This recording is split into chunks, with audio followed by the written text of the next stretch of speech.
ভাইরে ভাই, এইরকম বক্তব্য আমার জীবনে আমি কোনোদিন শুনি নাই। চলুন আগে বক্তব্যটা শুনে আসি। 14 শাবানে রাত্রে এইভাবে মসজিদে ভিড় না করে যদি বেশ্যাখানায় কাটায় তারপরও ভালো আছে এর চেয়ে। যদি বেশ্যাখানায় কাটায় তারপরও ভালো আছে এর চেয়ে।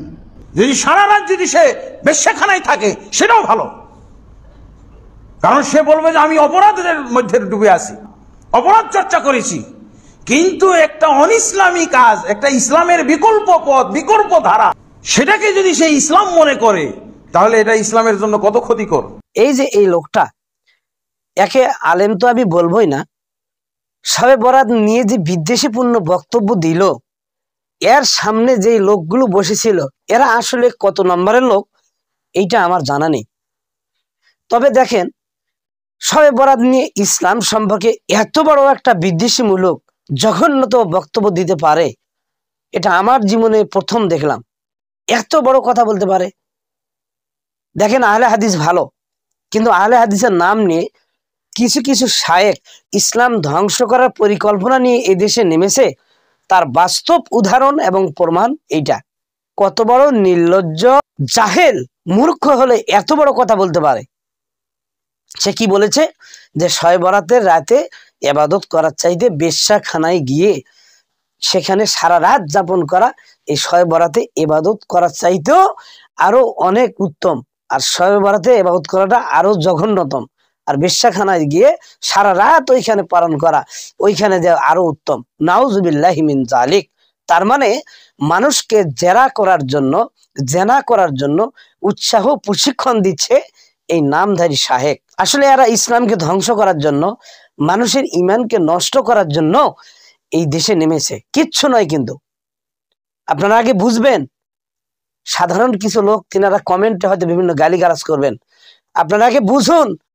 এদেশের অবলা সরলা কিছু সাধারণ মানুষ, বোঝানা সোজানা এই সমস্ত শায়েখরা সহিহ হাদিসের নামে কিছু ভান্ডার নিয়ে বসেছে। সহিহ হাদিসের নাম নিয়ে তারা বিভিন্ন বড় বড় কথা বলে, বুলি আওড়ায়।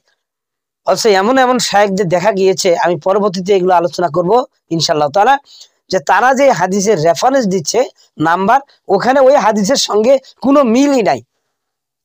ইনশাআল্লাহ পরবর্তী দেব। তো শবে বরাতের রাত্রিরে আসলে ইবাদত করা যাবে কি না, এই বিষয় নিয়ে আমরা একটু দলিল দেখে আসি, কোরআন এবং হাদিসে দেখে আসি। প্রথমেই সূরা দুখান, ওইখানে আপনারা দেখতে পারেন আল্লাহ সুবহানাহু ওয়া তাআলা সূরা দুখানের 1 থেকে 4 নম্বর আয়াতে বললেন, ইন্না আনসালনাহু ফি লাইলাতিন মুবারাকাতিন ইন্না কুন্না মুনজিরিন। আল্লাহ তাআলা এই সূরা দুখানে এখানে বললেন যে নিশ্চয় আমি কোরআনুল কারীম এক বরকতময় রাত্রে নাজিল করেছি। তো এই বরকতময় রাতটাকে কোনটা বলা হয়? মুফাসসির কিরামগণ তিনারা বলেছেন যে, অনেকে বলেছেন এটা লাইলাতুল কদর। তো কিছু উলামায়ে কিরামগণ তিনারা বলেছেন লাইলাতুল কদর নিয়ে একটা সূরা আল্লাহ তাআলা ভিন্নভাবে নাজিল করেছেন, যেমন সূরা কদর, ইন্না আনসালনাহু ফি লাইলাতিল কদর ওয়া মা আদরাকা মা লাইলাতুল কদর। এখানে মহান আল্লাহ সুবহানাহু ওয়া তাআলা সূরা কদর আলাদা করে কদরের রজনী সম্পর্কে এখানে বলেছেন। এই জন্য আল্লাহ তাআলা যে বলেছেন যে এখানে একটা বরকতময় রাতে আমি কোরআনকে অবতীর্ণ করেছি সূরা দুখানে, এই আয়াত দ্বারা এখানে শবে বরাতকে বোঝানো হয়েছে, বা লাইলাতুন নিসফুম মিন শাবান, শাবান মাসের 15 তারিখের রজনীকে বলা হয়েছে। আচ্ছা, এবার আসি আমরা হাদিসে। হযরত মুআজ ইবনে জাবাল রাদিয়াল্লাহু তাআলা থেকে বর্ণিত, আল্লাহ রাসূল সাল্লাল্লাহু আলাইহি ওয়াসাল্লাম বলেছেন, যখন লাইলাতুন নিসফুম মিন শাবান মানে শাবানের অর্ধ রজনী এসে পৌঁছে যায়, ওই রজনীতে আল্লাহ সুবহানাহু ওয়া তাআলার নিকট যদি কোনো ব্যক্তি ইবাদত করে, আল্লাহ পাক সকলকে মাফ করিয়ে দেন, কিন্তু 2 শ্রেণী ব্যতীত। একটা শ্রেণী হচ্ছে যারা শিরিক করবে আল্লাহ তাআলার সাথে, শিরিক। দ্বিতীয় নম্বরে এসে যারা হিংসা করে। এই 2 শ্রেণী ব্যতীত সকলকে আল্লাহ তাআলা মাফ করে দেন।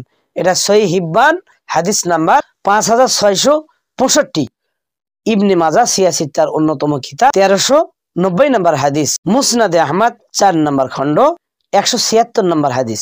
তো সুপ্রিয় দর্শক শ্রোতা, এই বয়ানটাকে, এই শবে বরাতের যে পক্ষে আমরা দলিলগুলো দিলাম, এইটাকে তাদের বড় গুরু নাসির উদ্দিন আলবানী তিনি বলেছেন। এছাড়াও আরো যে বয়ানগুলো রয়েছে লাইলাতুন নিসফ মিন শাবান, এগুলো সবগুলোই সহি, এগুলো অমান্য করার কোনো অবকাশ নেই।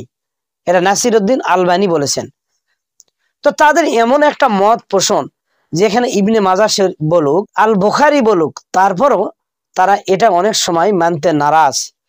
কিন্তু যখন তারা কানে শোনে নাসিরউদ্দিন আলবানী বলেছে, বাস চোখ বন্ধ করে তখন তারা এটাকে মেনে নেয়। তো মজার বিষয় হলো, এই যে আমরা যে হাদিসটা বর্ণনা করলাম যে লাইলাতুন নিসফ মিন শাবান, শাবানের অর্ধরাত্রিতে আল্লাহ সুবহানাহু ওয়া তাআলা সব বান্দাকে মাফ করে দেন, দুই শ্রেণীর ব্যক্তিত্ব, হিংসা এবং শিরককারী। তো এটা নাসিরউদ্দিন আলবানী তিনি সহি বলেছেন তার নিজ কিতাবে। তারপরও এরা কি করে বলতে পারে যে শবে বরাতে যে রাত ইবাদত কাটায়, ইবাদত করে মসজিদে কাটায়, তার চাইতে বেশ্যাখানা কাটা অধিক উত্তম? নাউজুবিল্লাহ। এসব বেয়াদব লোকদের সামনে যারা বসে থাকে, এরা কি করে বসেছিল এটা আমার জানা নেই। ইসলামের বিরুদ্ধে এই ধরনের বড় বড় ফতুয়া যারা বলবে, ঘাড় ধরে মসজিদ থেকে বের করে দিতে হবে। ওখানে তো বয়ান শোনার কথা দূরের কথা, ঘাড় ধরে বের করে দিবেন। আজ থেকে আমার এই ভিডিওটা যিনারা আপনারা শুনবেন, তাদের সকল উদ্দেশ্যে বললাম, যারা উল্টাপাল্টা কথা বলবে, জেনার সাথে তুলনা করবে, মদ খানার সাথে তুলনা করবে, পাপাচারের সঙ্গে তুলনা করবে, এই সমস্ত ব্যক্তিগুলোকে আপনারা বিনা দলিলে ঘাড় ধরে বের করে জুতার মালা গালায় দিয়ে গোটা এলাকাময় নিয়ে বেড়াবেন, ঘুরিয়ে নিয়ে বেড়াবেন। সবাই দেখুক যে ইসলামের 1 নম্বর শত্রু দাজ্জালের ছোট ভাই বের হয়েছে, এই শায়েখ নামে এই ব্যক্তিটা। যারা আহলে হাদিস মানেন, আমি তাদের উদ্দেশ্যে বলতে চাই, আপনারা তো বুখারী বুখারী করে মুখ দিয়ে ফেনা তুলিয়েছেন। আল্লাহ রাসূল যখন বেঁচে ছিলেন, তার 4 খলিফা যখন ছিলেন, তখন কি বুখারী ছিল? আল্লাহ রাসূলের মৃত্যু 200 বছর পরে, কত পরে এই বুখারী লেখা হয়েছে। ইসমাইল আল বুখারী, তিনি বুখারী একটা শহরের নাম দিয়ে বুখারী লিখেছেন। তো আপনারা যদি বলেন যে রাসূল যা করেননি, রাসূলের জামানায় যা ছিল না তাই বেদাত, এটাই যদি হয়, তাহলে বুখারী তো বেদাত, বুখারী নামটাই তো বেদাত। কারণ আল্লাহ রাসূল কোন হাদিসে বলে গিয়েছেন যে এটা বুখারী, আমার এই হাদিসটা বুখারী, আমার এই হাদিসটা মুসলিম, এই হাদিসটা জয়ীফ, এটা সহি। মুহাদ্দিস কিরামগণ তিনারা হাদিসের শ্রেণী বিন্যাস করতে গিয়ে জয়ীফ, সহি এই ধরনের তিনারা হাদিসকে আলাদা করেছেন, পৃথক করেছেন, ভাগ করিয়েছেন। কিন্তু আপনারা বলতেছেন যে এইটা বেদাত, ওইটা বেদাত। কোন বেদাত? রাসূলের জামানায় যা ছিল না। কি বলেন? আপনার বুখারী তো ছিল না রাসূলের জামানায়, তো বুখারী আপনি বলতেছেন, ওটাকে দলিল হিসাবে ধরলেন, অন্যান্য হাদিসগুলোকে মানতেছেন না। তো প্রথমেই আপনি সর্বপ্রথম বেদাত করে বসে আছেন। তাই সমস্ত লোকগুলোকে খবরদার, কোন জায়গায় এদের কথা শুনবেন না। ঘাড় ধরে বের করে জুতার মালা সুন্দর করে এইরকম আস্তে করে দড়ি দিয়ে বেঁধে গোটা এলাকাময় করে দিবেন, ঘাড় ধাক্কা দিয়ে মসজিদ থেকে বের করে দিবেন। এগুলো ইসলামের শত্রু, মুসলমানের শত্রু, মুসলমানের ঈমান বিধ্বংসী করার 1 নম্বর হাতিয়ার এগুলো। এগুলো ইহুদিদের দালাল, ইহুদিদের অনেক পয়সা খেয়েছে তেলাবি, তাদের পয়সা খেয়ে পেট্রোখোর এরা ইসলামের ঈমান, মুসলমানের ঈমান নষ্ট করার জন্য বাংলাদেশে এরা এখানে এজেন্ডা বাস্তবায়িত করতেছে। আল্লাহ পাক সকলকে আমাদের তৌফিক দান করুন, আমিন।